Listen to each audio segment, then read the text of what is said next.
Catherine Schneider from the Fitchburg Historical Society, and today we are continuing with our topic of the development of Fitchburg.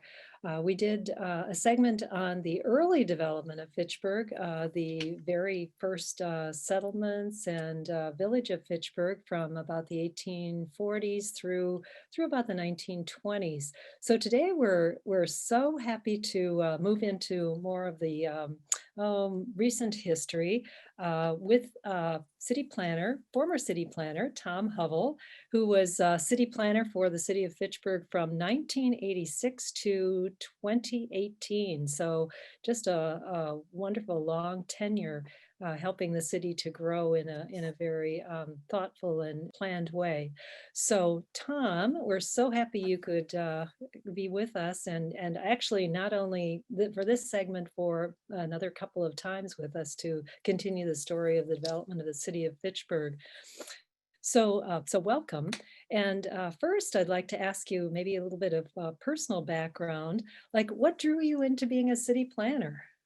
Okay, well, thank you, Catherine. It's nice to be here and with you to discuss today and then some future episodes, the planning and development of Fitchburg. I think what drew me into planning, I grew up in Sun Prairie, and I remember seeing rural subdivisions popping up. And then my mom's family was in Illinois, Chicago, actually, and we would travel down there every now and then to visit her family. More they would come up and we would go down, but there are times, and it was just this kind of contrast between development in Chicago, Sun Prairie, which was, that back when I was growing up, it wasn't very large, still that small town feel. And, it still had until, kind of that old downtown feel yet, because I remember going to the Krause grocery store and some other places, jewelry store and whatever. So I think that really, and then the rural subdivisions that I saw popping up, and I thought, well, this is interesting how this all works. And so that's kind of what drew me into the field. All right. Thank you. And so just observation on your part and being drawn into how does this work and what's going on here. But then why Fitchburg? Why did you choose Fitchburg to do your career as a city planner? Well, it was an odd way that I was working in Monona at the time, and then there was a mayoral election going on, and one of the mayoral candidates was talking about getting rid of the planner position in the city of Monona. And I thought, well, I don't want to be without a job. And then about that same time, during the campaign, the position for Fitchburg came open. And so I interviewed and was successful in getting the job and stayed there for 32 years. Well, it was obviously the right match for you and the city of Fitchburg. Can you tell us what your role was as an urban planner in Fitchburg? What did that entail? Yeah, well, as the city planner, we oversaw the development of land use and other types of plans, some transportation planning. We would work with public works, parks planning, things like that, the comprehensive plan, neighborhood plans, and all the various plans that many of them are through the planning department. And then we also are in charge of the ordinances, the zoning code, the land division code, and other land use regulatory code, sign code, things like that. And so that those codes basically implement the plan. So there's that kind of connection between the plans and the ordinances. And we'll talk a little bit about that in some of the later episodes. Mm-hmm. Thank you, Tom, for giving us that background. Well, let's move into Fitchburg then in more detail. And I'd like to ask about Fitchburg. Well, of course, Fitchburg being rather unique and how it became a city. And can you tell us about how that occurred? Yeah, it was unique in the sense that it used a state statute provision that had never been used outside of Milwaukee before. So there was a state statute provision that allowed for towns adjacent to a city of the first class, and that was defined as a city of the population of 150,000 persons or more. And Milwaukee was the only designated, and to this day is the only designated first class city in the state. And so if you take a look at the map, you can clearly see the state map. You can clearly see these large, almost 6 by 6 square mile blocks that are towns that formed around Milwaukee. Well, Fitchburg took advantage of that statute and argued that it doesn't matter if you're designated as city first class. All that matters is that you meet the population. So you have the statute provision, and it went to court a couple times, and the city, one of the requirements is you had to hold a referendum. The city held a referendum, and I think that was in 1981. It went to court again, and this went through the state Supreme Court, and Fitchburg prevailed. And so in April of 1983, Fitchburg, with that decision, was able to become a city. So that's kind of the long and short of it. It caused some consternation. I remember Jonathan Berry at the time, that I think was going on, or just after that, was a Dane County executive, and he referred to Fitchburg as a banana republic.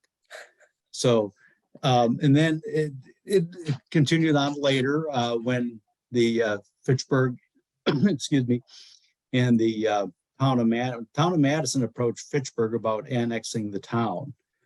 And when we were first approached, obviously the Arboretum is a good part of the Arboretums of the town, although part of it's in Fitchburg. Jonathan Wiley, who was then chancellor at the UW at the time, made the comment that it's the University of Wisconsin-Madison, not the University of Wisconsin-Fitchburg.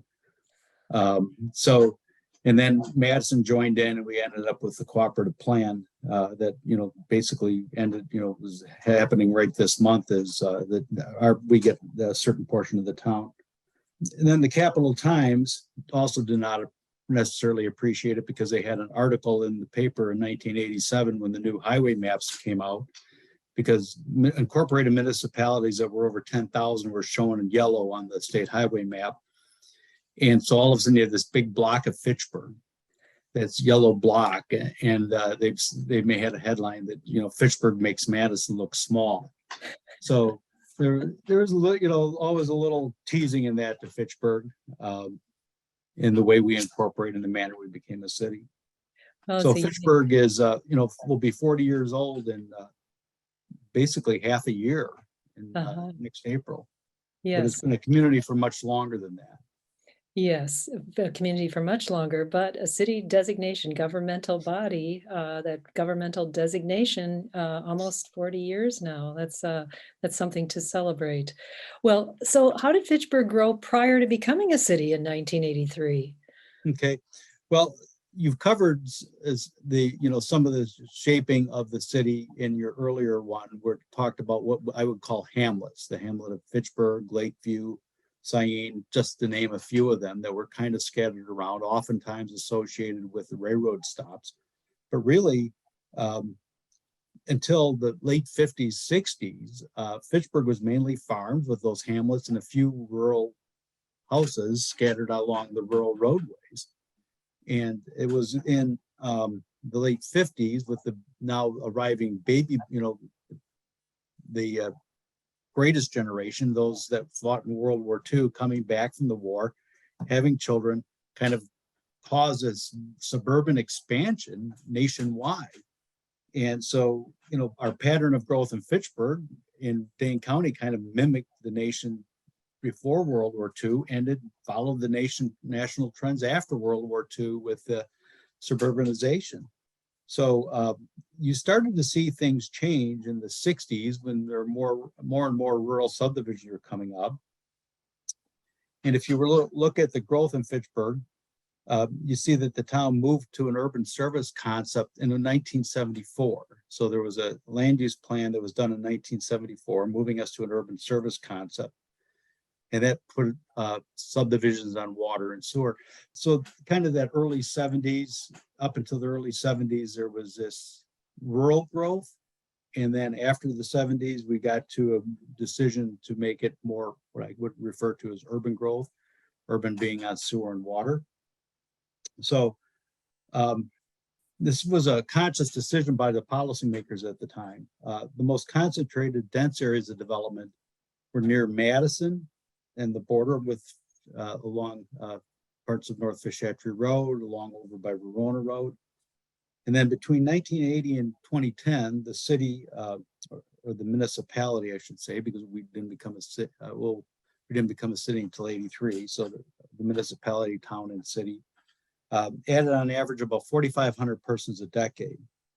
So for a number of years, even with the urban service area concept, Fitchburg was growing in a suburban and somewhat haphazard fashion. If you look at old maps of Fitchburg, you can kind of see that, because we lacked that core that like a Sun Prairie or a Middleton or even a Verona and Oregon had from which to grow, so we lacked that core.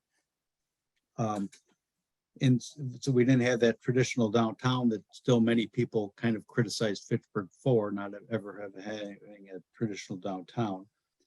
But it may have lacked a physical downtown, but there was that sense of place as the residents would move in the 80s to control their destiny and to avoid annexations by Madison by incorporating and becoming that city that we talked about earlier through that referendum and then the state Supreme Court decision as it was challenged in court.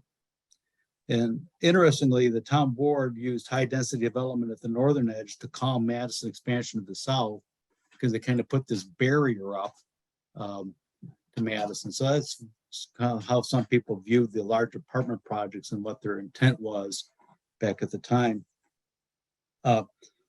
Fitchburg was forming a different type of community than what they, and many at the time, had thought. The joke always was, where's downtown Fitchburg? I remember, when people say, what do you do? Well, where's downtown Fitchburg? It had a different manner of growth than those suburbs or other suburbs that I mentioned.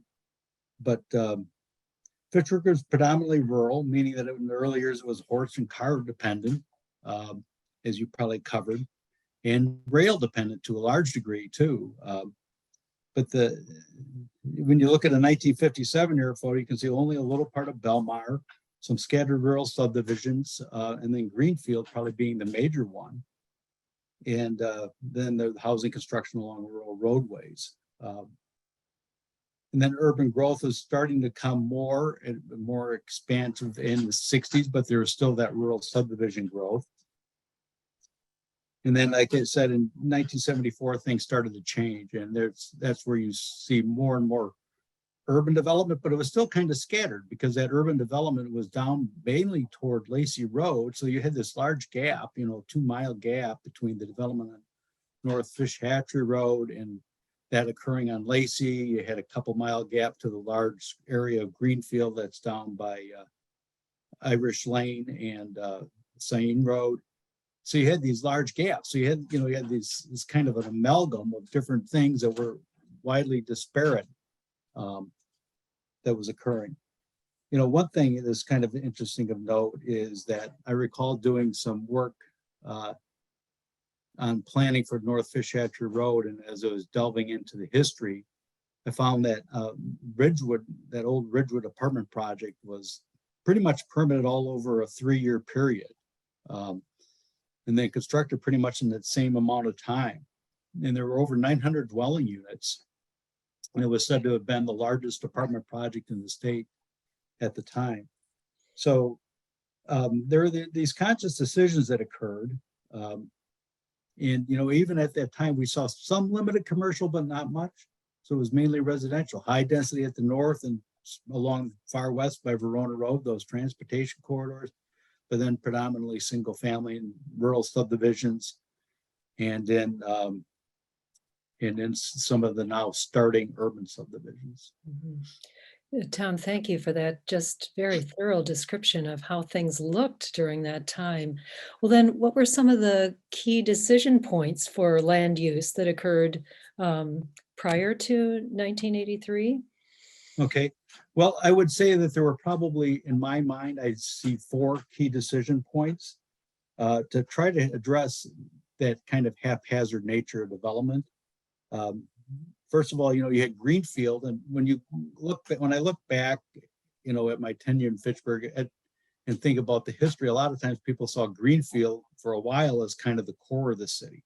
That core then kind of shifted to Lacey near Mutzler in particular, with the improvement of the building of what was the public safety building, fire and police station at Muchler and Lacey, by Wildwood and Tower Hill and the emerging Wildwood South.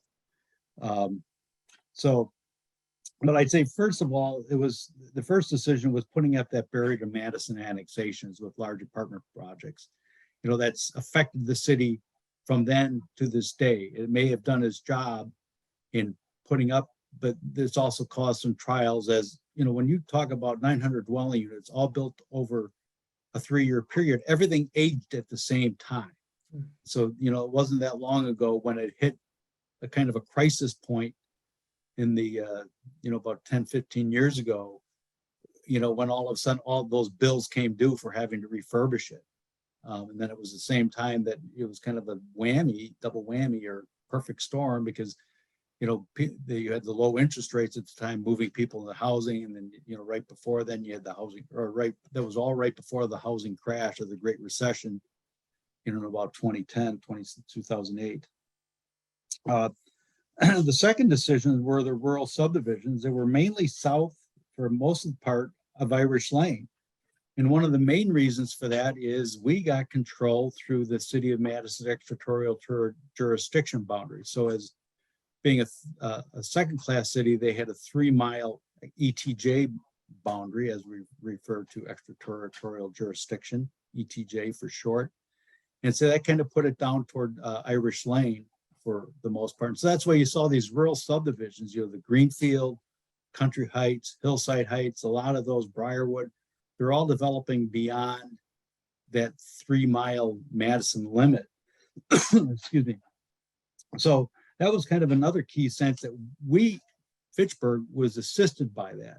But the third one was probably that 1974 land use plan. There was a kind of a new town board came in at the time, and they were looking much more forward. And they basically put an end to rural subdivisions, and they came up with the urban service area concept, the concept that we used later in planning. It was very key to everything. Also at the time, they instituted the park requirement through a land division ordinance. And interestingly, most of the land division ordinance at that time was parks. It really didn't regulate to the extent we do today, street construction and things like that, other public improvements.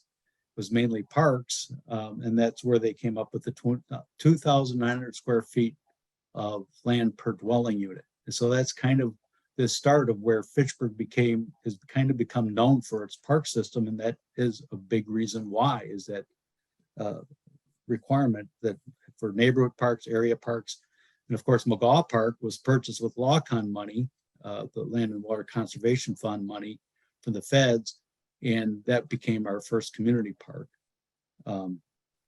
So then the fourth one, I would say, is in 1978 and 1979. There was in the 70s, there was this desire to kind of move to have more rural preservation, to try to control and manage more urban sprawl. And so you kind of see the 1974 plan in Fitchburg doing that. But the state got involved by allowing exclusive ag and farmland preservation plans. And in exchange for that type of exclusive ag zoning and farmland preservation plans by a town adopting those, farmers could receive tax credits on their income tax, or the rural landowner could receive tax credits. So that was a crucial decision in putting up kind of that.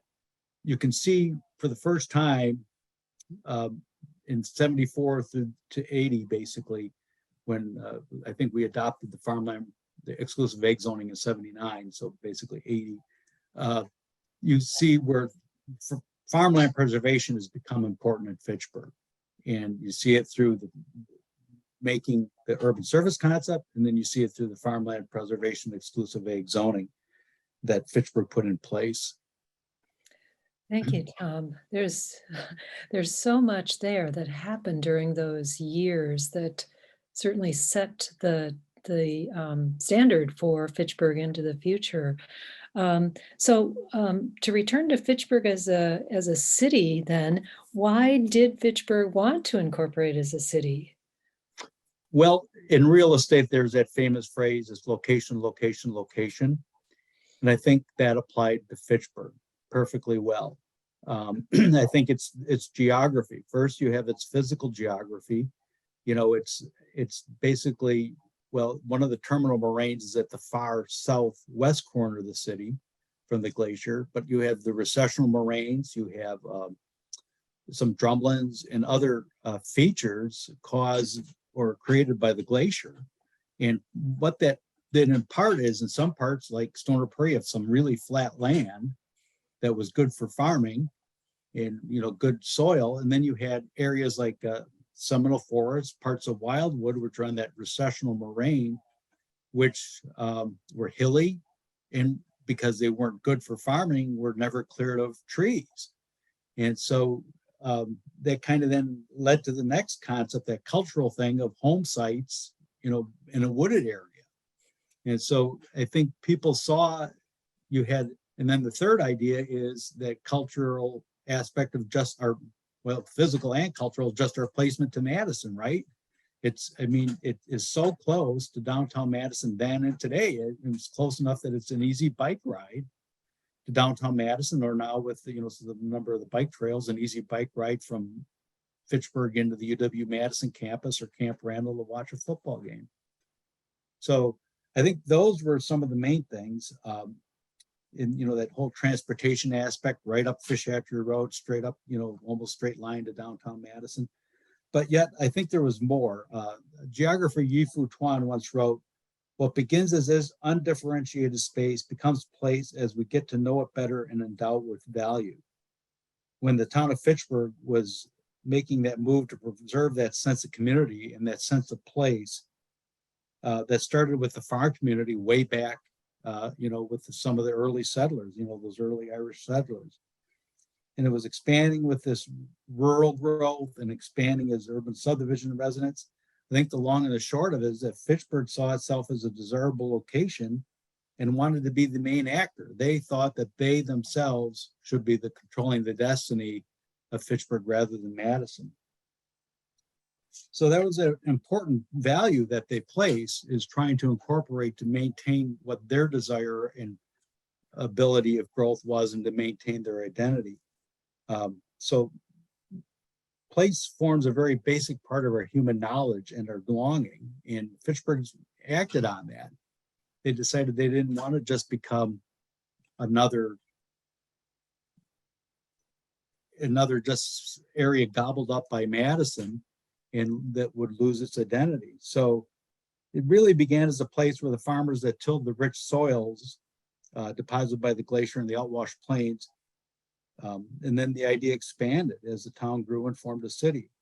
And those implementations of those values would change, but the rural land has always been an important concept or component of the Fitchburg identity.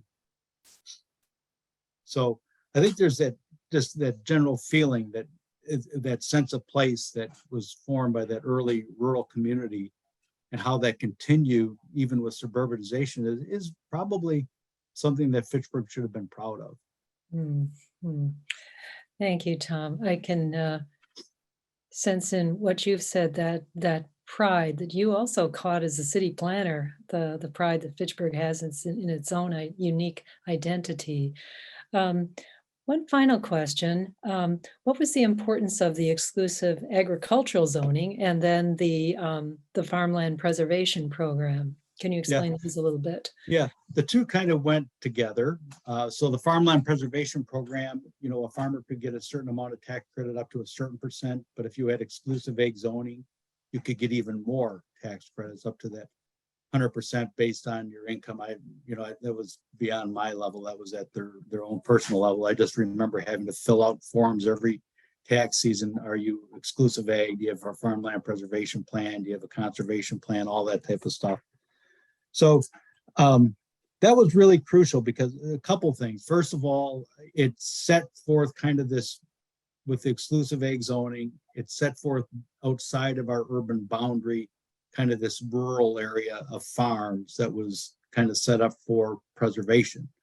And then you can grow into it, but you have to go through a number of steps. You have to change your farmland preservation plan. You have to change your comprehensive plan. Probably you have to do a neighborhood plan, a whole bunch of other things that are all involved.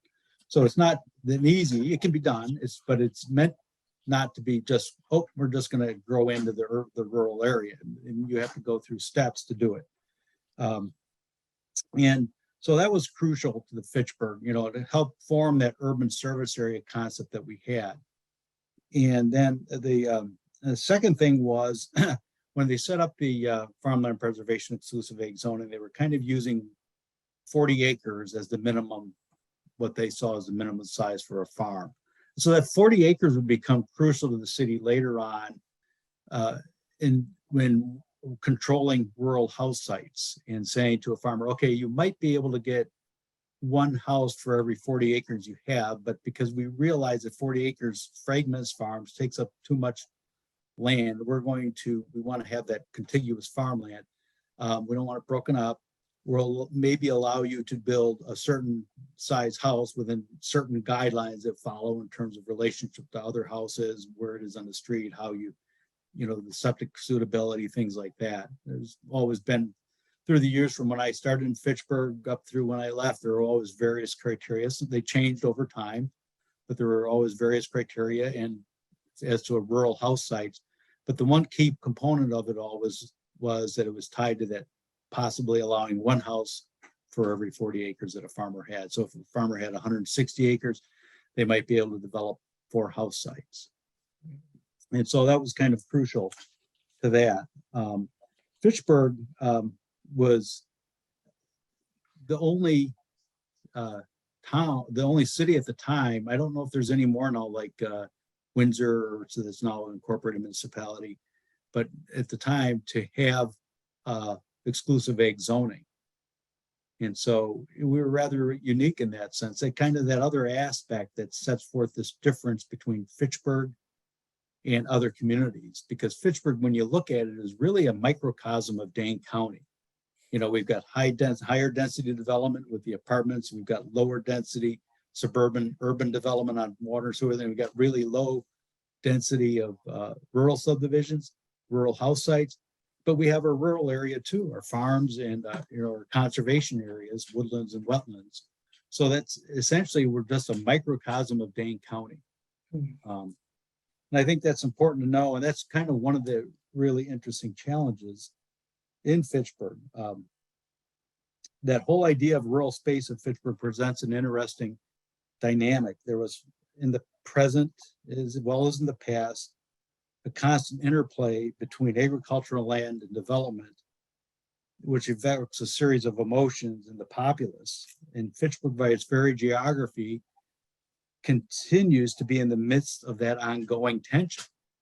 UW historian William Cronin made the comment that this tension occurs at the boundaries of different landscape types. And he had named several landscape types, and all those landscape types are present right here right there in Fitchburg. Fitchburg was the first incorporated municipality in the state to have a farmland preservation plan. It's the only incorporated municipality in the state to have a smart code zoning district. And so right there, it shows unique. We have these common boundaries, or Cronin's boundaries of different landscape types. And we always have this dynamic tension that's consistent and ongoing between urban or suburban and the rural and the development of the rural. But interestingly, I've always thought it's this tension that forms a sense of place for Fitchburg. The exclusive ag and farmland preservation programs were just early expressions of that importance to the rural community. Cronin also noted that the paradox that development of the rural land in itself is the destruction of the rural, or what he called the pastoral. So we develop in Fitchburg, every year there's rural land lost to urban development. But even so, there's that strong sense of what the rural or pastoral open space means to the community. And it goes back, I think, to the agricultural heritage of Fitchburg.